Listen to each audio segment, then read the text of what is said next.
보면은, 이제, 뭐, 죄에 대한 얘기가 많은데, 그 중에서도 제일 이제 두려운 게 10계명, 1계명, 2계명이죠. 근데 2계명에 보면은 이제 우상을 만들거나 절하지 마라. 근데 다른 죄는 자기가 지은 죄에 대해서 본인이 벌 받으면 되는데, 우상숭배는 그 우상을 만들거나 절하는 자들에게 이제 자식 3, 4대, 그 연좌제가 적용이 된다. 이게 무서운 것이죠. 그런데 이걸 이제 별로 중요하게 사람들이 인식을 안 하는 것 같아요.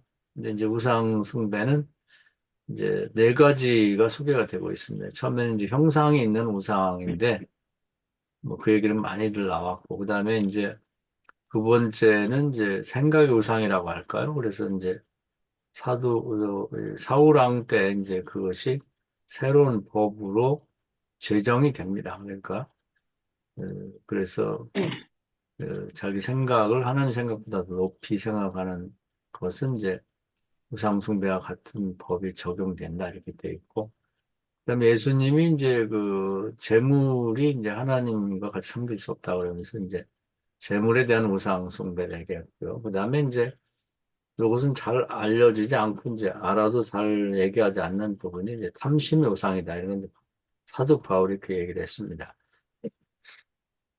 그래서 오늘은 탐심의 우상에 대해서 굉장히 흔히 이제 우리가 이 우상숭배에 빠질 수 있는데 중요하게 생각하지 않기 때문에 그 대목을 좀 언급을 하려고 합니다. 우리는 성경에 나오는 내용들을 보면 이제 그냥 어떤 문장이나 또는 단어를 강조하는 것으로서 이제 그 설교가 된다 이렇게 생각하는 경우가 있어요. 그런데 근데 구호에 그치고 그냥 들을 때만 어, 뭔가 강조하는 면에서 설교를 하고 듣는 사람도 아, 이게 중요하구나 하는 정도로 넘어가고 그것이 이제 우리의 생활에는 이제 적용이 잘 안 되는 경우가 많습니다. 예를 들면, 뭐, 믿음이면 됩니다. 믿음으로 충분합니다. 그런데 그 믿음이라고 하는 말을 그렇게 가볍게 얘기해가지고 될 문제가 아니거든요. 왜냐면, 아담 때 하나님에 대한 믿음을 상실한 이후에 지금까지도 회복이 잘 안 돼요. 그게.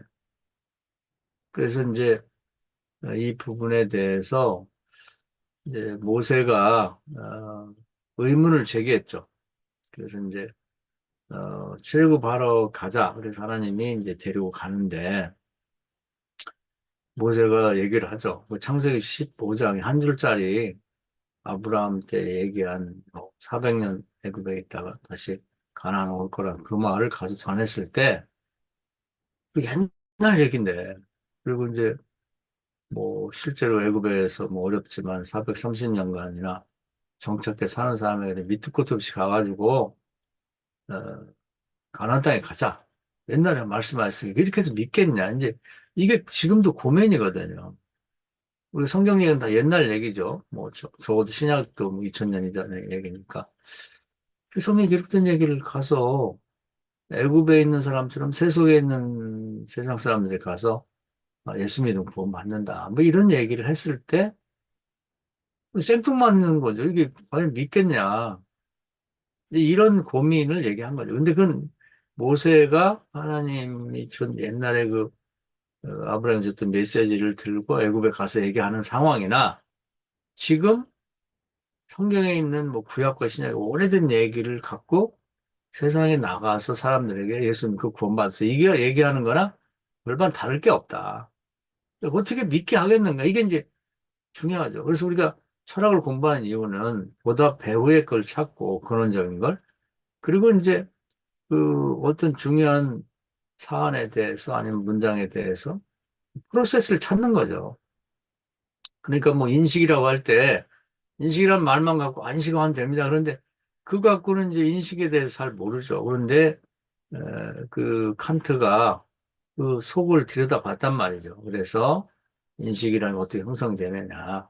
감성과 그다음 오성과 이성이다. 그래서 감성은 시간과 공간에 잡히는 걸 가지고 오성이 여러 그물망을 이렇게 따져보면 양과 질과 뭐 관계, 양상 이런 걸 보면 그물망을 이렇게 걸러서 보면, 아, 이게 종합적으로 판단하고 이상으로 이게 나무네. 그내 친구네. 이렇게 된다는 거죠. 우리 그 속을 들여다보는 게 그만큼 중요한 거예요. 인류의 그 어떤 인식에 대한 것을 우리 정말 잘 보다 구체적으로 이해할 수 있게 만들어줬죠. 그래서 인류의 시성이 된 거예요. 근데 우리가 신앙생활에서 목회자가 해야 될 일은 우리 철학을 공부했기 때문에 이런 프로세스를 열심히 연구해서 사람들이 이해 가능하도록 만들어주는 노력이 필요합니다. 이게. 그래서 믿음이라고 하는 것도 그냥 믿으면 충분하다. 맞아요. 그러나 그 믿음을 갖게 이렇게 쉽냐고. 그게. 그래서 하나님의 거기에 대한 대책은, 아, 맞아. 네 말이 맞아. 그게 옛날 얘기를 가서 밑도 끝도 얘기해가지고 그 믿어질 수 없지. 그러나 기적을 보면 믿을 거야. 이게 하나님의 대책이거든. 그래서 이제 가서 10가지 기적을 보이다 보니까 처음에는 뭐 그냥 뭐 생뚱맞은 얘기처럼 들렸는데 그게 이제 그 기적을 체험하는 사람들이 믿음이 생겨서 결국은 출애굽을 하게 되고 뭐 이 홍해를 건너게 되고 뭐 이제 광야 생활 견디고 이렇게 됐거든요. 광야 생활도 견딘 게 매일매일 만나가 내리잖아요. 불기둥이 움직이잖아. 그리고 가서 천막 치면 물이 나오잖아. 그 기적 때문에 견디며 갔던 거거든요. 그러니까 우리가 믿음이면 된다고 하는 말이 맞지만 밑도 끝도 없이 그렇게 막 무슨 돌덩이 던지지 던져놓는다고 될 문제는 아니라는 거죠. 그 다음에는 이제 우리가 철학을 공부한 사람들이 이제 프로세스를 연구해서 제시할 필요가 있는 거예요. 그래서 제가 믿음에 관한 것도 얘기를 많이 드렸는데 그 하나님이 이제 기적이면 된다고 했을 때 그걸 또 이제 좀 더 구체적으로 프로세스를 보면 제가 그 기도원 얘기를 많이 했죠. 그러니까 믿음의 시작은 이제 말씀을 주는 데 시작된다. 그건 정말 믿음도 없고 뭐 유약한 사람이었는데 그 천사가 와가지고 뭐 천사가 일 수도 있고 그냥 사람일 수도 있는데 내가 용사라. 내 힘을 의지하고 나라를 구원해라. 뭐 이런 얘기를 했을 때 안 들을 때하고는 달라요. 이거 뭐지? 겨자씨 많은 믿음이 생긴다는 거예요. 에이, 말도 안 돼. 그럼 없어질 수 있죠. 근데 이제 요즘에 우리 이제 목회를 하는 걸 보면 맨 성경뿐만 얘기를 해요. 성경을 베끼고, 뭐, 암송하고, 뭐, 그냥 뭐 가로놓기 하고, 뭐, 그렇게 해봤자 겨자씨 많은 믿음에서 벗어나지 못하는 거예요. 근데 안 하는 것보다 낫지만, 그 말씀 들을 때는 겨자씨 많은 믿음이 생긴 것 같은데, 일어나서 집에 오면 다 잊어먹거든. 그 다음으로 나가야 되는 거예요. 근데 기도원을 보면, 기도원도 처음에 그 얘기 들었을 때 이게 뭔 얘기야.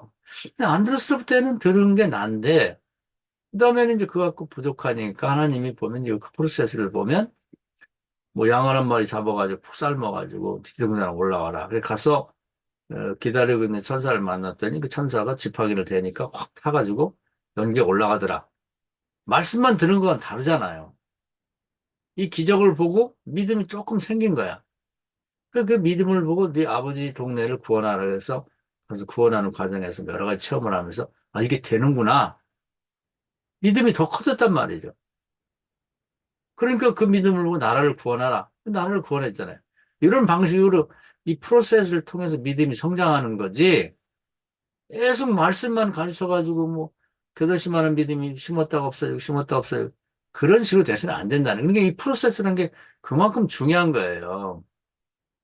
근데 이제 이 우상숭배, 이제 이 탐욕에 관한, 탐욕은 뭐 우상숭배라고 하는 얘기도, 탐욕이 안 돼. 이렇게만 해서는 안 되고, 탐욕이 왜 우상숭배인지를 이것도 프로세스를 통해서 이해 가능하도록 만들어줘야 된다. 그 말이에요. 그럼 그 프로세스가 어디 나와 있느냐? 그 야고보서 1장 15절에 나와 있어요. 욕심이 잉태하면 죄를 낳고 죄가 장성하면 사망을 낳는다. 이렇게 이제 프로세스가 있거든요. 성경을 보면 그런 식으로 다 하나님이 딱 붙여놓지를 않아서 그렇지. 이제 알고 보면 이제 여기저기에다 이렇게 보물찾기처럼 숨겨 놓으셨거든요. 뭐 숨겨놓은 건 아니지. 그냥 시대에 따라서 필요할 때 말씀하는 건데 마치 보물찾기를 하는 것처럼 노력을 해야 찾아낼 수 있다는 거죠.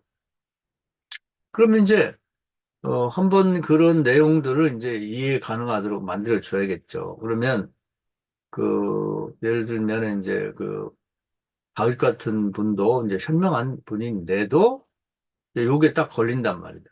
그러니까 욕심이 잉태하는데 그 잉태할 때는 역시 믿음이 잉태하는 것처럼 별거 아니에요. 그냥 그런 욕심이 딱 생겼을 때, 아유, 내가 왜 이런 생각을 가져? 고개 흔들면 끝날 수 있는 문제란 말이에요. 그런데 이제 다윗은 뭐가 약점이었냐면은 이제 자기 원래 부인 잘 얻었죠. 뭐 공주를 얻었으니까 시골 천부의 자식이. 근데 이제 억울하게 뺏겼죠? 네, 멀쩡히 잘 살고 있는데 장인이 이제 자기를 이제 다윗을 미워해가지고 빼앗아서 본 부인을 이제 딴 남자에게 시집을 강제로 보내버렸죠. 그러니까 그게 더 상처가 있는 거예요. 뭔가 메워지지 않는. 그러니까 어려울 때는 뭐 그냥 고생하니라고 뭐 그랬는데 그래도 이제 아유 내가 정말 미갈 몇지 않은 그런 여자를 얻어야지 이런 마음이 있었단 말이에요. 그래서 무슨 기회가 되면 뭐 아비가일처럼 뭐 괜찮은 여자가 있으면 이제 아내로 얻는데 이제 이게 나중에 왕이 되고 보니까 그런 자기의 욕망을 채울 수 있는, 욕심을 채울 수 있는 그런 권력과 지위도 있게 되니까 이게 점점 커져가지고 욕심이 잉태한 것이 이제 그때 버렸으면 되는데 뭐 부인 하나면 되지. 이렇게 성경에 권면하는 대로 한 남자 한 여자면 되는데 욕심이 잉태된 걸 버리지를 못하고 있다 보니까 그러니까 욕심이 잉태하면 죄를 낳고 죄가 장성하면 사망을 한다. 이 크거든요. 욕심이 크는 거야. 믿음 잉태하면 크듯이 어떤 체험을 통해서. 그래서 한 여자를 얻어보는 게 좋단 말이지.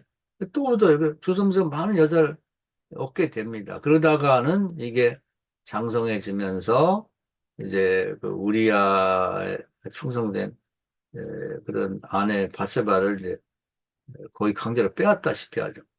그러니까 욕심 잉태하니까 죄를 낳고 죄가 장성해 사망이 난 거야.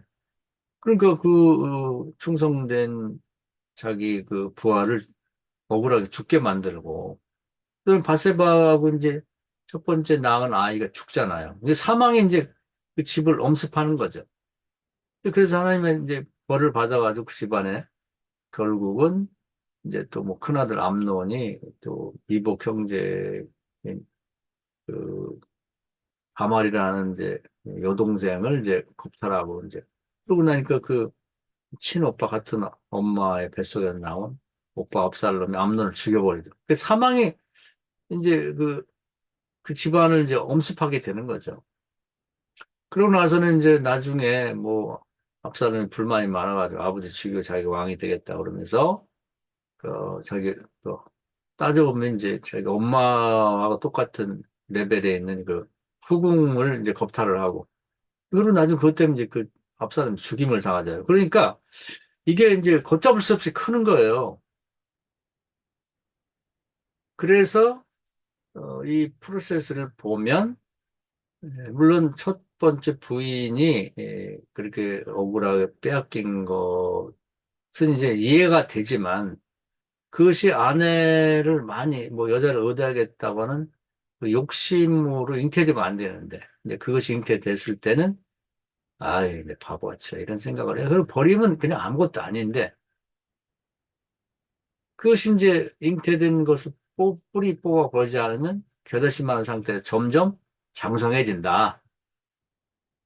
근데 우리 인격이나 신앙생활에 그런 게 있을 수가 있어요. 그 다윗같이 훌륭한 분도 그게 있거든. 그러니까, 나는 그런 게 어딨어. 그 종류가 다를 뿐이 있을 수 있단 말이에요.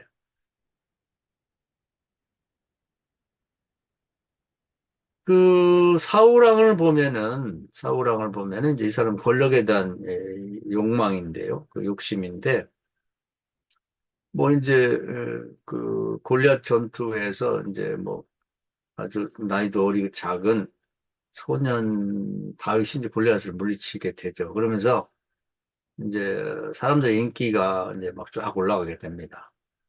그래가지고 이제 그 당시 뭐 잠시 동안 그 다윗의 그 승리를 축하는 의미에서 나온 얘기죠. 사울은 천천히 다윗은 만만이다. 그게 이제 마음이 확 이제 기분이 나빠진 거예요. 그러면서 저 녀석이 이제 내버려 두면 나중에 내 이 왕권을 이제 침탈하겠구나. 뭐 이러면서 이제 그런 마음이 생긴 거예요. 그때 사우랑이 아유, 왜 내 이런 생각을 하냐. 아니, 우리나라에 이렇게 젊은이가 이렇게 했다는 게 얼마나 좋은 일이야. 축하할 일이지. 이렇게 생각하고 그냥 머리 한번 흔들었으면 끝날 일인데 그걸 잉태가 된 거죠. 겨자씨 많은 생각이. 그러고 나서 이제 그거 하는 짓을 보면 이제 다윗이 이제 자기 사위가 됐는데 이제 그 사위를 죽이려고 이제 계속 하다 보니까 이제 나중에는 이제 다윗이 이제 도망 다니니까 다윗을 뭐 보호하거나 숨겨주거나 나중에 에, 어디 있는 걸 알면서도 그것을 고발하지 않는다 다 죽이겠다 그러면서 이제 그 죽음과 연관이 됩니다. 그리고 나중에 보면은 그것 때문에 이제 다윗이 없는 사이에 블레셋과 전투해서 자기도 죽고 아들도 죽게 만들고 그리고 이제 나중에 보면 이제 아마 정확한 기록은 없는데 기본 사람들이 아마 다윗을 좀 도와준 것 같아요. 숨겨졌던지.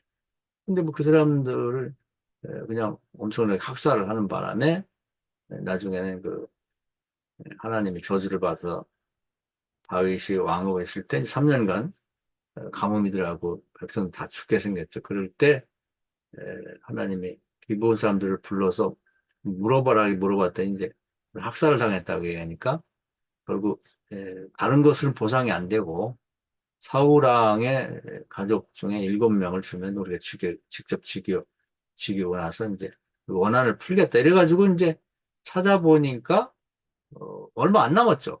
다 죽고. 그러니까 친손주하고 외손주 중에서 7명을 데려다가 이제 죽게 만드니까 결국 그 하나님 말씀한 대로 이런 어떤 생각의 우상 숭배 때문에 자식 3, 4대까지 이제 그 집안 전체가 다 저주받고 죽는 이제 그런 불행한 사태가 일어난 거죠. 그래서 이제 그런 그 권력에 대한 욕심 그것이 잉태됐을 때 권력은 다 하나님께 나오는 거니까 하나님께 다 맡겼으면 좋은데 그 욕심이 이제 결국 이런 비극을 집안에 가져오게 만들었다. 우리에게는 그런 게 없나 한번 생각할 필요가 있는 거죠. 그래서 이 그 목회자들도 이제 여자에 대한 이제 관심이 많은 사람들 이제 과거를 이렇게 추적해 보면 어떤 뭐 사랑했던 여자를 뭐 그런 어떤 남자한테 뺏겼다든지 뭐 발로 차였다든지 뭐 그런 상처가 있을 수가 있고 그래서 그 이제 자기가 그 목사가 되고 우월한 위치에 있게 되면 이제 그 욕심을 자꾸 내게 되는 거거든요. 근데 그걸 어떤 스스로 하나님 앞에 치료받지 못하면 누구든지 이제 그 다윗처럼 될 수가 있는 거고 또 목사가 되고 나서도 뭔가 이제 그 권력에 대한 욕심 뭐 이런 것을 갖게 되면 별거 아닌데도 뭐 무슨 감사를 한다든지 감독을 한다든지 뭐 어떤 동문회 회장을 한다든지 뭐 그런 몇 가지가 있어요. 무슨 부흥단 회장을 한다든지 뭐 전국 뭐가 된다. 이런 거에 이제 계속 관심을 갖다 보면 이제 그게 이제 자기 올무가 되는 거죠. 그냥 될 수 없는 거고 이제 그걸 할 때는 이제 돈도 써야 되고 뭐 그러다 보니까 뭐 이제 하여튼 빚을 얻기도 하고 또 교회에 뭐 어떤 헌금이라는 게 손을 대기도 하고 뭐 이러면서 끝에가 이제 안 좋은 거죠. 그리고 뭐 교회에서 쫓겨나기도 하고 인격이 그냥 완전히 무너지기도 하고 뭐 이런 식의 그런 욕심이 있을 수 있다. 근데 이게 뭐 특정한 사람만 그런 게 아니라 자기가 살아오는 과정 속에서 뭔가 부족함을 느꼈을 때 그때 이제 그게 욕심이 잉태하는 거죠. 그 분야에서. 그럼 그 당시는 이제 겨자씨만한 별거 아닌데 이게 장성하게 된다. 점점 크게 되면 결국 사망으로 가게 된다. 그래서 그런 점이 아쉽죠. 그다음에 하나만 더 얘기하면 또 이제 이 과거에 가난하게 사는 사람들은 물질에 대한 그런 욕심들이 있어요. 그래갖고 이제 뭐 예수님의 제자 중에 가룟 유다를 보면 아마 과거에 굉장히 어렵게 살았다는지 돈이 없어갖고 굉장히 그 이제 어려움을 당했던 그런 과거가 있는 것 같아요. 그러니까 이제, 이 예수님 열두 제장에 들어와서도 제가 그전에 말씀드렸는데, 이제 돈전대를 맡으면 요즘은 재정 담당이 사실은 마태가 하는 게 좋죠. 세무서 원이니까. 근데 이제 그걸 물리치고 내가 하겠다고 그래가지고, 어, 그것을 돈전대를 맡게 됐는데, 그게 이제 결국은, 그런 어떤 욕심이, 돈에 대한 욕심이 있다 보니까, 어, 나중에 보면 이제 그 재정에 손을 대죠. 자기가. 그래서 이제 그런 게 드러난 게 처음에는 잘 몰랐지만, 그 나사로의 동생, 누이 동생이 이제 예수님에게 자기 오빠를 살려준 게 고마워가지고 집에 초청해서 마르다는 식사 대접하고 동생은 그 값비싼 그런 이제 향유를 예수님께 선물을 하죠. 그랬더니 막 승질을 내면서 가룟 유다가 왜 그걸 그렇게 막 허비를 하냐, 그 돈을. 그러면서 뭐 책망을 하죠. 그걸 가난한 사람들에게 이제 팔아서 나눠주지. 그러니까 예수님 그때 말씀하죠. 다 알고 계셨는데, 네가 진짜 가난한 사람을 위해서 그러냐? 그럼 네가 가지고 있는 돈으로 나눠줘. 남이 왜 나한테 선물하는 것까지 네가 관여를 하냐? 근데 그게 진짜 네 마음이 가난한 사람들을 위한 거냐? 그 값비싼 이 상을 안 사고 그걸 재정에 넣었더라면 헌금을 했으면 줬던데 네가 도둑질 하려고 그런 게 아니냐? 이렇게 말씀을 하시죠. 그래서 이제 아마 그때 이 가룟 유다의 에, 그 마음이 무슨 생각을 갖고 있는지가 주님을 통해 다 드러나게 되죠. 그러더니 이제 이 사람이 나중에는 이제 그걸 못 버리고 그 점점 장성하더니 그런 욕심이 나중에 자기 스승 예수님을 노예값에 팔아먹잖아요. 거기까지 가는 거죠. 그러고서 그 결과는 뭐 자기가 자살해 죽었잖아요. 그 욕심이 잉태하면 죄를 낳고 죄가 장성하면 사망을 낳는다고 하는 게 프로세스가 딱 정해져 있어요. 모든 분야에. 그 요즘도 보면 목회자도 그렇고 이제 뭐 재정을 맡은 교회 장로나 이런 사람들도 어, 그 가론유다 같은 사람이 많거든요. 뭐냐면 내가 어려워 죽겠는데 교회 돈이 있어. 그러면 그걸 처음에는 이제 뭘 가져가서 쓸 수도 있지만 그거보다는 유용을 한단 말이에요. 유용, 전용. 그 일단은 교회 재정을 갖다가 뭐 내가 그냥 급한데 메우는 거지 이렇게 좀 빨리 돈 갚아야 되는데 그 재정을 내가 담당했으니까 통장에서 빼가지고 뭐 한 100만 원 빨리 어디 줘야 되는데 그걸 준단 말이에요. 또 뭐 자식이 뭐 금방 뭐 등록금 내야 되는데 없어. 어디 꿀 데도 없고 그러면 내가 내 통장에 교회돈이 있으면 그걸 갖다 넣고 그다음에 이제 그걸 다시 채워놓고 뭐 이런 식으로 전용을 하다가 이제 그게 나중에 이제 툭 터지는 경우가 있거든요. 그게 이제 옛날 그 가론 유다만 그런 게 아닌 말이에요.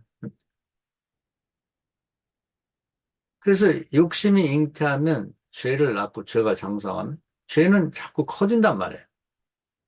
그러면 사망을 낳는데 다 보면 제가 뭐 세 가지 예를 들었습니다. 그것뿐이겠어요? 그래서 이 탐심이라고 하는 것은 이제 시작은 겨자씨 많은데 시작이 된다. 처음에는 갈등이 많죠. 이게.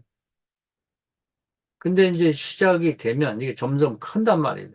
겁 없이 커갖고 나중에는 사망에까지 반드시 이르게 된다. 그래서 우리는 우리 자신도 그렇고 내 속에 욕심이라고 하는 것이 잉태된 것이 없는지를 살펴봐야 됩니다. 이게 어떤 욕심이 잉태됐다가 어떤 사탄이 역사라고 생각하는데 그거를 마음껏 이렇게 펼칠 수 있는 조건이 딱 주어진단 말이에요. 알 것 같지? 그것이 이제 잠잠하게 있다가 조금씩 욕심이 컸는데 왕이 되고 뭐 누구든지 뭐 어떤 여자든지 내 것을 만들 수 있는 그런 여건이 딱 되면 확 퍼져가지고 이렇게 우리 아들 죽이고 뭐 그 아내를 막 취하고 막 이런 정도로 가게 되는 거거든. 그래서 뭐 가론저도 마찬가지죠. 그냥 잠잠히 있었으면 그런 대로 그냥 뭐 의심받고 지냈을 텐데 조건이 됐단 말이에요. 뭐냐면 대제사장이라든지 뭐 바리새파 이런 사람들이 어, 딱 이제 자기 편이 돼가지고 네가 원하는 거 뭐든지 준다.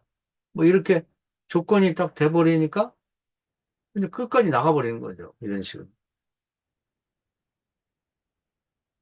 그래서 이제 이게 남의 문제냐.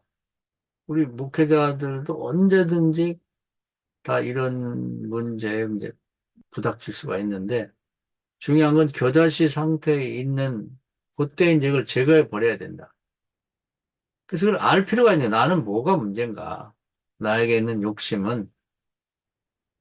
근데 이제 욕심은 되게 보면 결핍에서 시작이 되는 것 같아요. 결핍에서부터. 너무 지독히 가난하게 살면서 남에게 무시가 당했다든지, 뭐, 여자한테 평소에 사랑을 못 받고 뭐 지냈다든지, 아니면 내가 사랑했던 여자를 뺏겠다든지. 하여튼 뭐 내가 이제 기회가 왔는데 내가 뭐 동기나 이런 사람들에서 뭔가 상대적으로 뭐 지위를 얻지 못하고 박탈감이 있다든지 뭐 하여튼 여러 가지 다양한 분야에서 욕심이 잉태될 수 있는 겨자씨 같은 거지만 그게 그 어떤 인자들이 말이죠. 씨앗들이 우리 마음속에나 생활 속에 에, 여러 가지가 있을 수가 있다. 근데 그 조건이 갖춰지면 확 자라는 거죠. 이걸 조심할 필요가 있다. 끝은 이제 죽음이죠, 죽음. 그래서 우리가 이제 탐심이라고 하는 얘기만, 탐심, 우상숭배라고만 이렇게 하나의 문장으로 이제 얘기할 게 아니라, 그 탐심이 어떻게 해서 그 프로세스, 그 내부를 들여다보면 어떤 과정을 통해서 죽음에까지 이르게 되는지 하는 걸 우리도 알아야 되고 또 가르쳐 줄 필요가 있다, 교인들이. 안 그러면 아주 목회를 잘하는 사람, 뭐 아주 뭐 훌륭한 인품의 사람이라는데 그것이 장성해 버리면 쓰러지는 거죠. 아니, 다윗 같은 분이 하나님이 가장 사랑하고 인정받던 그런 사람인데 아마 이 뭐 신약 이전에 뭐 구약에서는 가장 하나님 사랑했던 사람인데 뭐 그런 게 있을 줄 어떻게 알았어요? 근데 지금도 마찬가지예요. 우리가 문제가 딱 터지면 아니 그 양반이? 아니 그렇게 훌륭한 분이? 이런 게 있단 말이에요. 그래서 우리 자신도 한번 그런 부분이 있으면 어, 나에게는 그게 뭐가 문제가 되는지를 한번 찾아가지고 철저하게 내가 혼자 힘을 안 대면 하나님의 도움 받아갖고 그 겨자씨 상태에서 그걸 제거해야 됩니다. 반대로 믿음은 이제 키워가야 되는 거고 이런 탐심 같은 것은 우상숭배는 제거를 해야 된다. 그래서 오늘은 이 우리가 우상숭배가 그만큼 무섭다고 하는 것을 알고 있는데 상당 부분은 그냥 형상의 우상. 아, 뭐 내가 절에 가서 무슨 부처에게 뭐 절해서 내가 뭐 가서 합장을 해. 뭐 아니면 뭐 등불을 켜나. 나는 그런 거 안 해. 여기서만 머물러서는 안 된다는 거죠. 생각의 우상이나 물질의 우상. 그리고 더 나아가서는 탐심의 우상에 관해서도 정확히 알고 있고, 예, 그 끝은 다 죽음인데, 그리고 그냥 그걸로 끝나는 게 아니라 자식 3, 4대까지 저주를 받는 거니까, 오히려 이제 뭐 형상의 우상 같은 건 그렇게 위험하지 않을 수가 있어요. 확실하게 뭐 안 하면 되니까. 그런데 탐심의 우상이라고 하는 것은 우리가 흔히 빠질 수 있음에도 불구하고 그걸 잘 인식하지 못하는 거죠. 마치 그 암 같은 것이 이제 무서운 이유는 자각 증상이 없기 때문에 그런 거거든요. 근데 이제 이런 탐심 우상 같은 건 그 자각 증상이 별로 없는 다른 사람이 가족이나 이런 사람이 그런 게 있어도 잘 모르고 그 친구가 있어도 모르고 나 자신도 잘 모르는 내가 이런 게 있었나? 이런 정도인데 이 부분은 이제 프로세스를 통해서 정확하게 파악해야만 정말 목회도 잘 마지막까지 잘 할 수 있는 거고 자녀들이나 가족들이나 교인들도 잘 그 부분을 알고 있어야 범죄하지 않을 것 같아요. 그래서 뭐 장로나 이런 분들도 잘 세워야 되는데 그런 걸 들여다 봐야 될 것 같아요. 우리가 그냥 뭐 에, 일반적으로 이렇게 장로 자격심사 하는 정도가 아니라 그 속에 뭔가 겉보기에는 멀쩡하고 이제 다른 건 다 좋은데 지금 얘기한 뭐 이런 탐심의 우상의 어떤 그 씨앗이 그다시 많은 거 있으면 전혀 뭐 저거 조건이 되면 큰일 나겠구나. 이런 걸 알아볼 수 있어야 되지 않겠나. 서로를 위해서 이 말씀이 은혜가 됐으면 좋겠습니다. 박수 한번 치겠습니다.